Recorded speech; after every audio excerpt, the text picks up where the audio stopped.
Record in progress. Ok. Bueno, bienvenido a todos. Soy Leo Alonso, creo que me conocen, un emergenciólogo en la Florida, en los Estados Unidos, y soy el moderador para esta serie webinar patrocinado por la Academia Americana de Medicina de Emergencia. Y cada mes traemos personas distinguidas para charlar y hablar sobre un tema en el campo nuestro de medicina de emergencia. Y hoy tengo el honor de una amiga, doctora Ana Navío, de España, en Madrid, y va a hablar sobre las inundaciones y el desastre que tuvieron en España el año pasado, ¿fue, verdad? Eso es, así es. Bueno, Ana, con todo gusto, el micrófono es suyo. Pues muchas gracias, Leo, por la amable presentación. Buenas noches, buenos días, buenas tardes, buenas noches a todos, que algo acertaremos. Voy a compartir pantalla para... A ver, compartir. Ana, no se olvide una presentación breve de su background, como dice, su bio. Y ese no, o sea, quiere decir que soy consciente, es que es la primera slide, Ah, entonces bueno. estaba todo preparado. Estoy muy impaciente, disculpe. No pasa nada. Bueno, pues soy española, pero nacida en New York y muy contenta por ello. Y bueno, haciendo un resumen, porque si no nos vamos no vengo a hablar de mí, sino que vengo a hablar de lo que queremos transmitir. Voy a quitar la gráfica. No sé dónde ponerla. Bueno, en fin, aquí.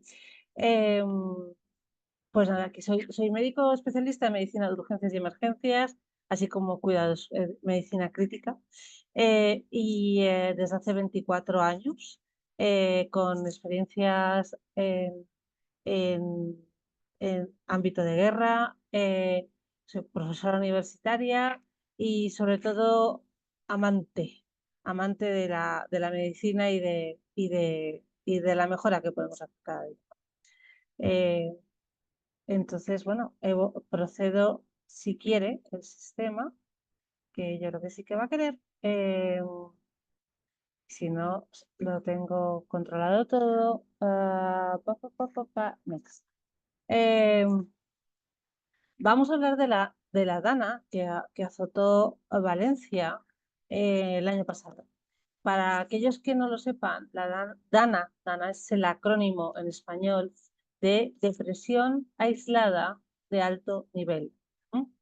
Y es un fenómeno meteorológico que puede provocar lluvias y a veces inundaciones, o a veces ambas, primero una y luego la otra. Eh, es verdad que Valencia está ubicada en una zona que ha traído pues, consigo condiciones climáticas adversas, ¿no? Y todo este desastre comenzó el martes 29 de octubre del 2024, todo esto. Aquí pueden apreciar una imagen, una imagen de presiones, ¿no? En la cual, para que se hagan una idea, eso fue al inicio y aquí estaba el foco, ¿no?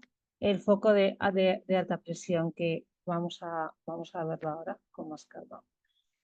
Miren, aquí fíjense que está todo datado, o sea que es miércoles 5 a las 11 de la mañana. Pues a las 11 de la mañana, en toda esta zona, perdón por la pesadilla de la barra, eh, lo que habían era lluvias, pero fíjense, precipitaciones muy escasas, muy escasas. No, en la zona eh, eh, limítrofe con la mar, ¿no? Que no fue la más castigada. Eh, y aquí sí que tienen las poblaciones más afectadas. Esto es muy importante este mapa que quiero explicarles, porque aquí se ve muy bien, la cronología. Miren, esto es Valencia, ¿cómo se llama? Valencia ciudad. Y toda esta zona en rojo es donde empezó y donde desgraciadamente terminó. Entonces, todo empezó en esta ciudad, que es Utiel. Se llama Utiel. Y comenzó a las 13 horas. ¿Y cómo comenzó? Eh, con una lluvia como nunca. O sea, como nunca es como nunca. Habitualmente es verdad que suele ser septiembre cuando llueve un poco más de lo habitual, ¿no? Arrea, que dicen ellos. Bueno, en fin, para que se hagan una idea, en Utiel, en 13 horas se recolectaron 278 litros por metro cuadrado. En 13 horas. O sea, quiero decir, traduzco, que en 13 horas llovió como si hubiera todo lo que hubiera llovido en esa ciudad durante un año. O sea, que muchísimo. Con lo cual, pues todo desbordado. Estamos en Utiel. De Utiel, que está aquí, pasó a Requena, otra ciudad. Rebosa el río Magno, que está aquí. Río Magno, Ay, Magno. ¿Digo Magno? Magro, correcto. Río Magro, pues, que es un afluente del Júcar, del río Júcar. Pues rebosó, o sea, rebosó, de tal manera que cuando llega a Chiva, arrasa Chiva. O sea, la ciudad de Chiva casi desaparece del planeta. Pasó a Cheste, que no lo tengo hoy aquí, pero Cheste es muy conocido porque hay una, no sé cómo se dice en español, pero no pasa nada, un estadio de Fórmula 1, ¿no? Y muy, muy conocido. Yo he estado allí, de hecho, lo conozco, sí. Bueno, el caso es que hay un pantano que se llama el pantano de Forata, y ese pantano fue incapaz de contener eh, lo que se encontró. Y lo que se encontró fue un 133,5% de su capacidad habitual, o sea, del río Turia. Una barbaridad. Y de ahí pasó, y creo que vamos a verlo aquí, eso es. Nos situamos, ¿no? Ciudad de Valencia y a lo que llaman el Barranco del Pollo, el Barranco del Pollo, que tiene, que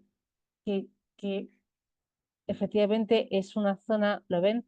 ¿No? Hundida y que eh,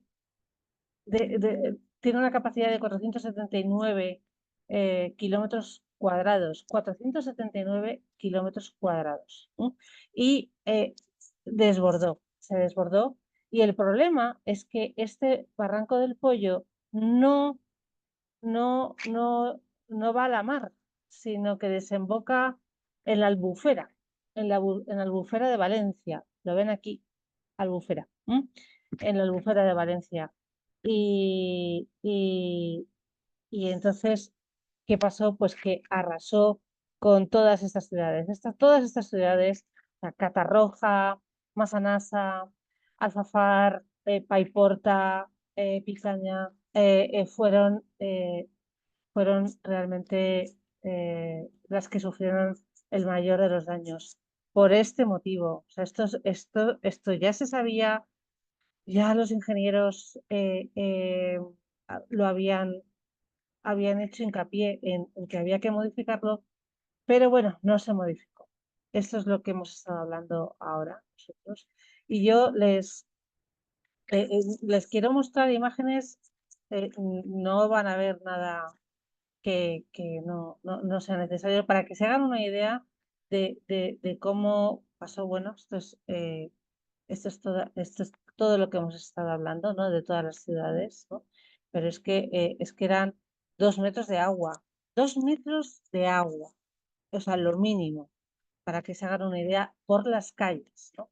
Por las calles. Miren, y esta imagen que es de la NASA, me parece muy interesante para que puedan comparar. Estamos esto es Valencia, esto es el río, ¿no? El río Turia, que se desbordó y demás. Esto es antes de la Dana y esto es después. Después, o sea, no solamente todo inundado y además inundado con barro, con lodo, ¿no? Sino que las casas, porque aquí hay casitas, aquí también, están desaparecidas, desaparecidas, ¿no? Así que esta imagen la verdad es que lo dice casi todo, ¿no? Más, eh, bueno, quiero comentarles causas de esta depresión aislada de niveles altos. Hay varias causas, estamos hablando del caso de Valencia, ¿no? Por un lado tenemos la inestabilidad atmosférica y porque la dana se produce cuando hay una masa de aire a una altura y que se encuentra aislada de la corriente en chorro y eso produce una inestabilidad atmosférica. Por otro lado, las condiciones meteorológicas previas, ¿de qué estamos hablando? Pues que la presencia de humedad en la atmósfera puede intensificar los efectos de la depresión de corte que llaman, con lo cual esta humedad se encuentra con el aire frío, se generan nubes y, por lo tanto, precipitaciones, lluvias intensas. Otra causa es la topografía. La geografía de Valencia tiene, sí, la mar, pero montañas cercanas que influye muy mucho en la formación de lluvias intensas, ¿no? O sea, ¿por qué? Porque las montañas pueden forzar el aire a subir, causando mayor condensación y, por lo tanto, más lluvia. Y luego, por otro lado, pues no hay que olvidar que el cambio climático está ahí y que, desde luego, no ayuda y se ha estado haciendo un seguimiento y viendo que aumenta la frecuencia y la intensidad de fenómenos meteorológicos extremos. Pero ya ven que no es lo más importante, o sea, que sí, pero que hay otras causas. Vamos a ver cómo se gestionó la Dana. Vamos a ver la gestión y luego vamos a valorar esa gestión, ¿no? ¿Cómo se gestionó la Dana? Lo primero, vamos a hablar de alertas y comunicación. Las autoridades meteorológicas, que aquí se llama la Agencia Estatal de Meteorología, AEMET, ¿no? Emitieron una alerta temprana para informar a la población sobre la llegada de la Dana. Para que, en un principio, para que se pudieran preparar ante esta situación. Eh, esto está por escrito y esto se hace siempre y el mecanismo más fácil es enviar un SMS a el teléfono móvil. Por otro lado, la planificación y preparación. O sea, antes de la llegada de una dana, se realizan una serie de planes de emergencia que incluyen pues, la revisión de la infraestructura de drenaje, que es fundamental, la limpieza de alcantarillas y la preparación de recursos de urgencias, de emergencias que se pudieran necesitar. Por otro lado, evacuaciones y refugios. Es lógico, en caso de inundaciones severas, se pueden establecer evacuaciones de alto riesgo, habilitando refugios a una altura estimada de 2 pisos, ¿no? Intervención de los servicios de emergencia. Los servicios de emergencia estamos hablando de los bomberos, estamos hablando de protección civil, ¿no? Que están en alerta y responden rápidamente ante situaciones de emergencia.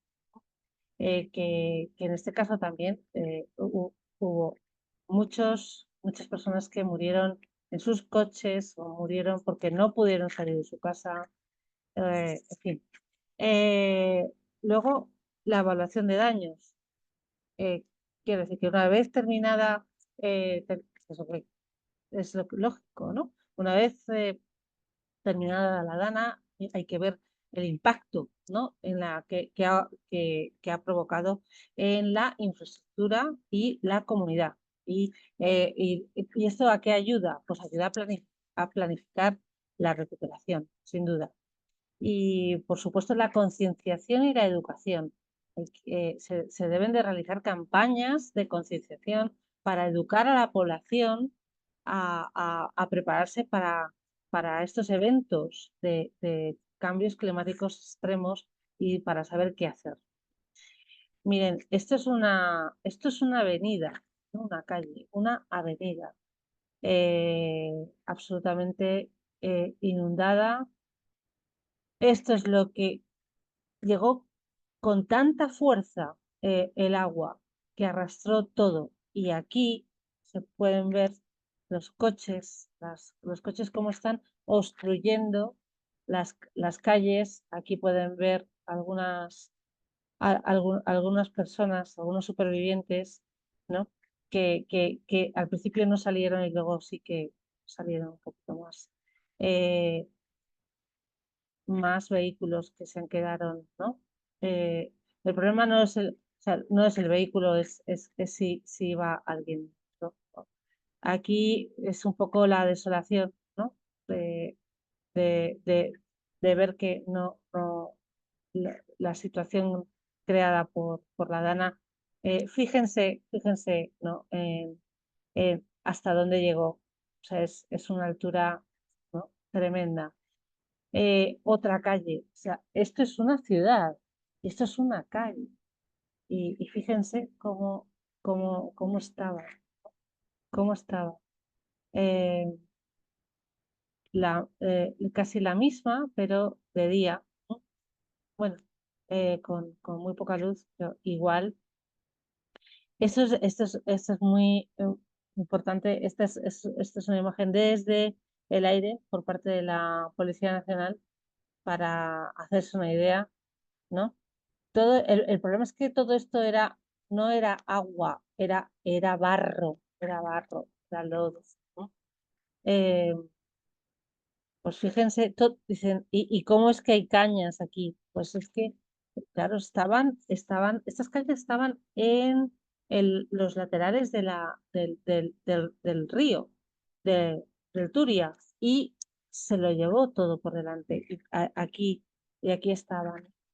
Aquí pueden ver a los equipos de bomberos que, que tardaron en llegar porque, lo vamos a ver ahora, porque no podían, es que no podían entrar con sus vehículos, ¿no? No podían.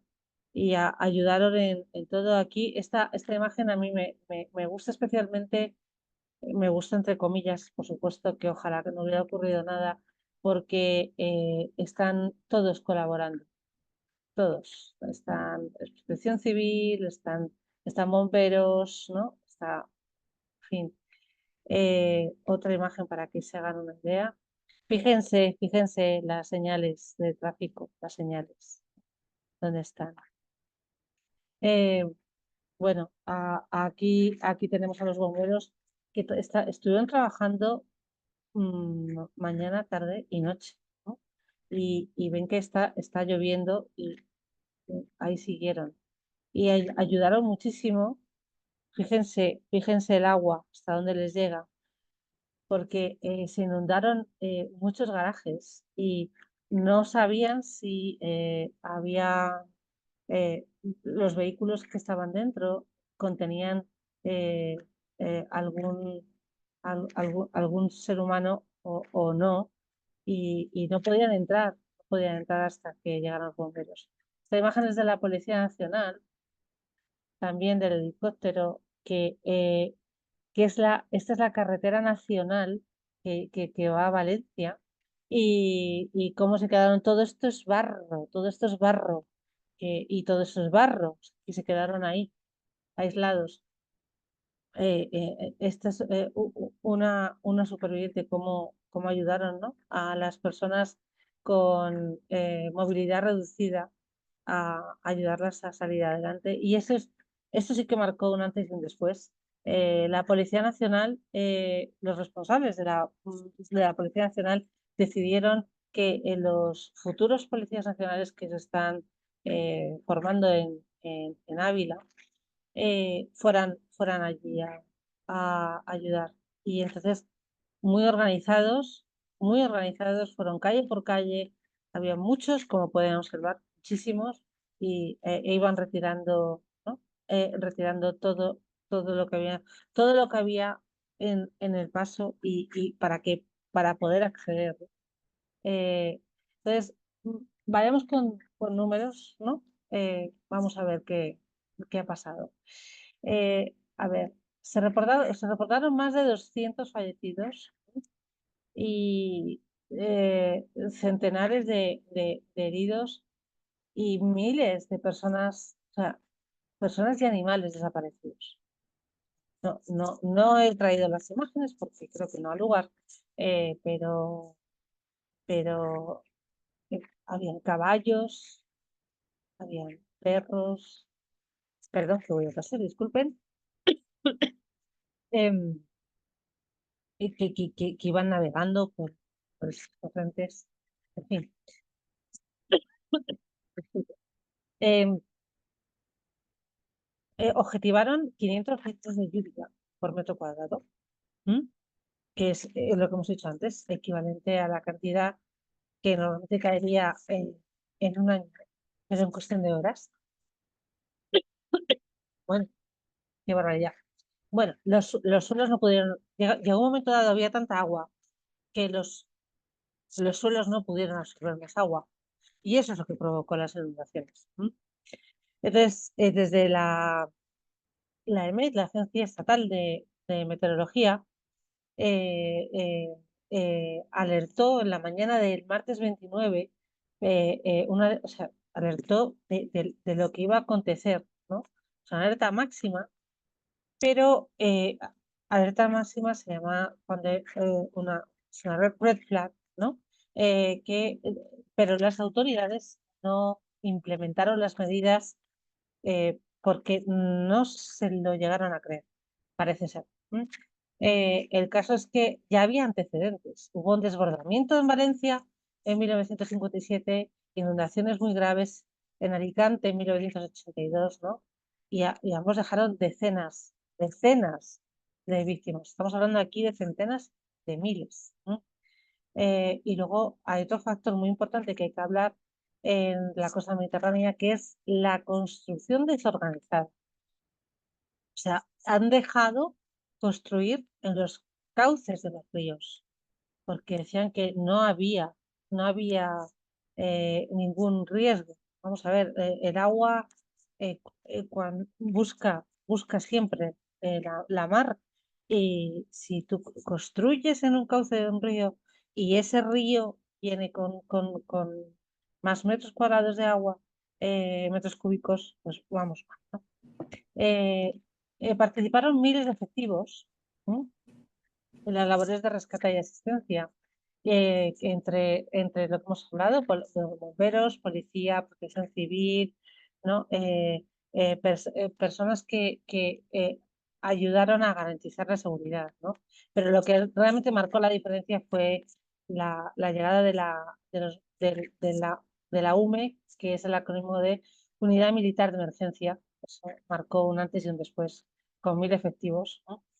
Y con respecto a los médicos, más de 100 médicos, que la mayoría eran especialistas en medicina familiar y comunitaria, estaban trabajando en los centros de salud y salieron a la calle a ver lo que podían ayudar. Entonces, la atención médica de emergencia, lo que hicieron los médicos fue proporcionar atención de emergencia a las personas heridas durante las inundaciones y las fuertes lluvias, ¿no? Tratamiento de lesiones leves, graves. Por otro lado, la coordinación con servicios de emergencia.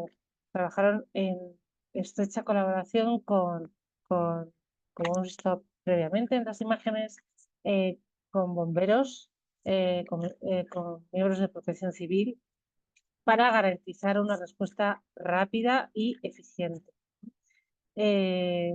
Por otro lado, se establecieron puntos de atención médica en refugios temporales y zonas de alto riesgo para proporcionar asistencia sanitaria a las personas desplazadas.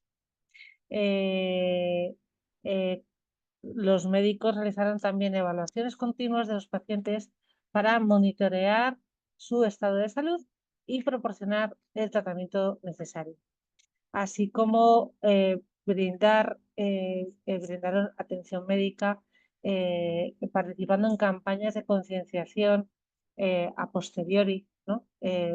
Para poder estar preparados para la siguiente, por si acaso. Más números.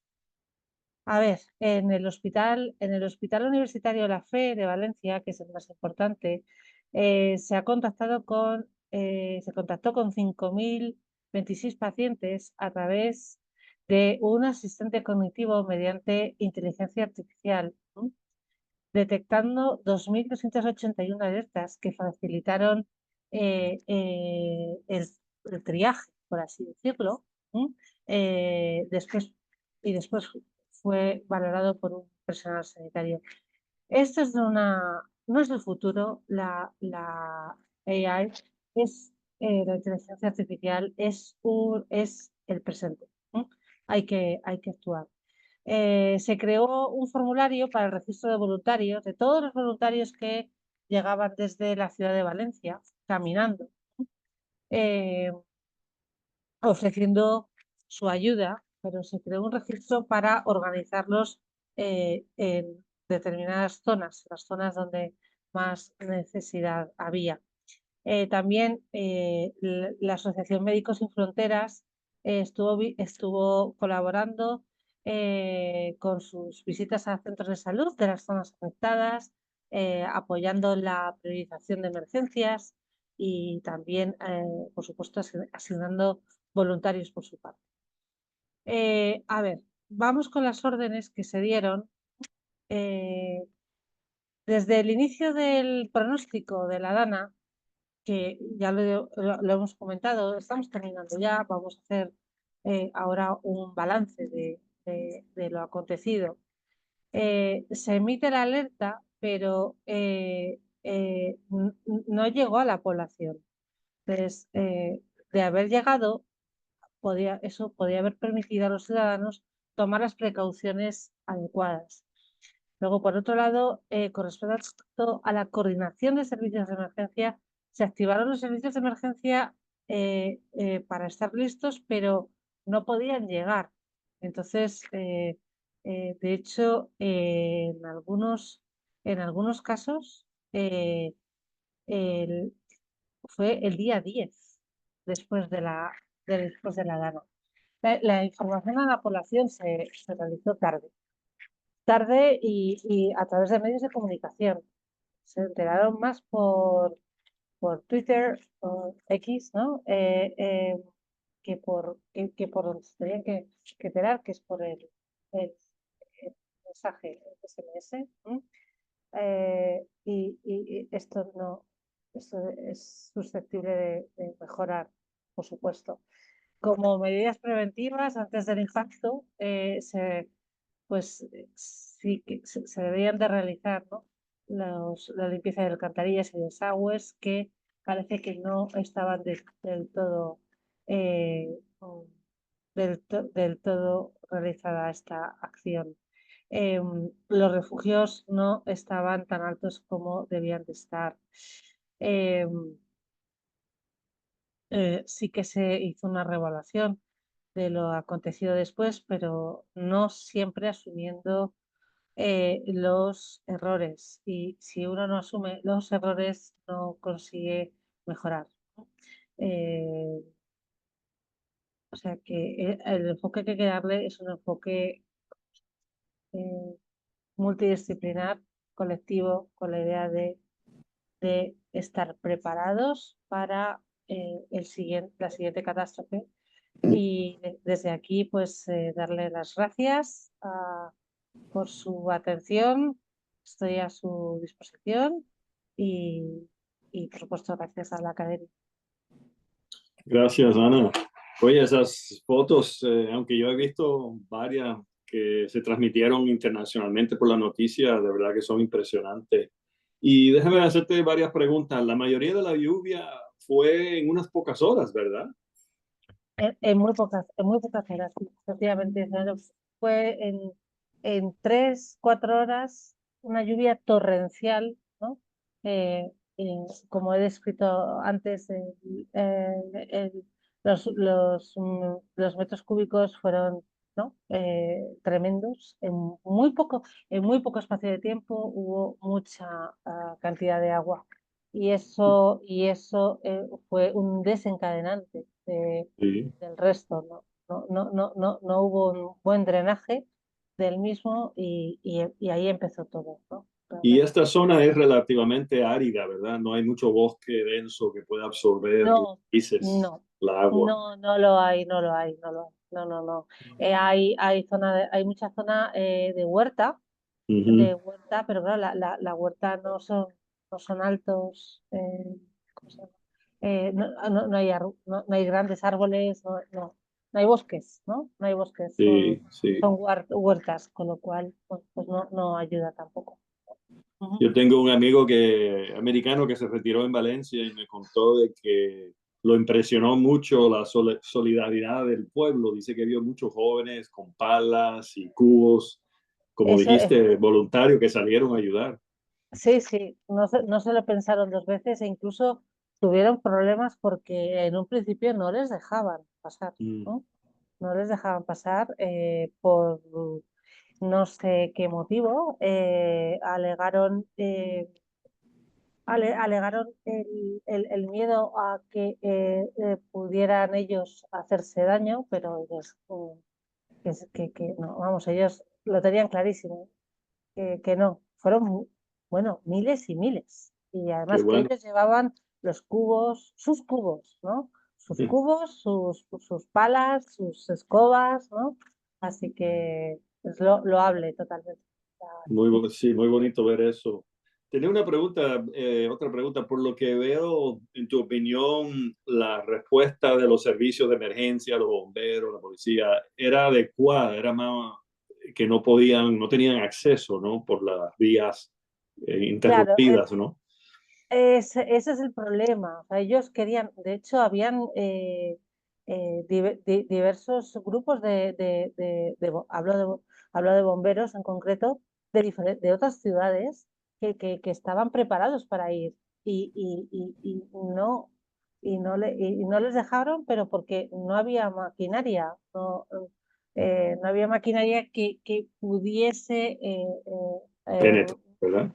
mejorar el acceso, ¿no? Sí, Y eso supuso un retraso. Y ya sabemos que los retrasos en nuestra querida medicina de urgencias no son nada deseables, pero en medicina de catástrofe absolutamente, vamos, supone vidas humanas, ¿no? Vidas humanas.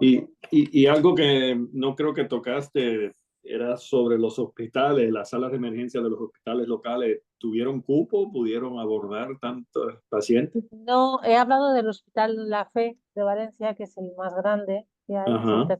terciario, pero es que por esa zona no hay muchos más no hay ningún hospital más terciario. Hay hospitales privados que son más chiquitos y hospitales comarcales, pero que tampoco tenían mucha disponibilidad, ¿no? Ujú.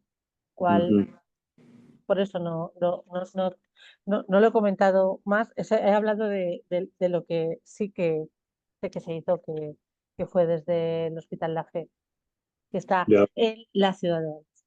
Ujú. ya veo, ya veo. Bueno, gracias por una charla de verdad interesante. Ojalá aprendemos todo, ¿no? De que yo siempre opino que los gobiernos no invierten lo suficiente en prevención, ¿no? Siempre hay una reacción a estos desastres, ¿verdad? Seguro, sí, sí.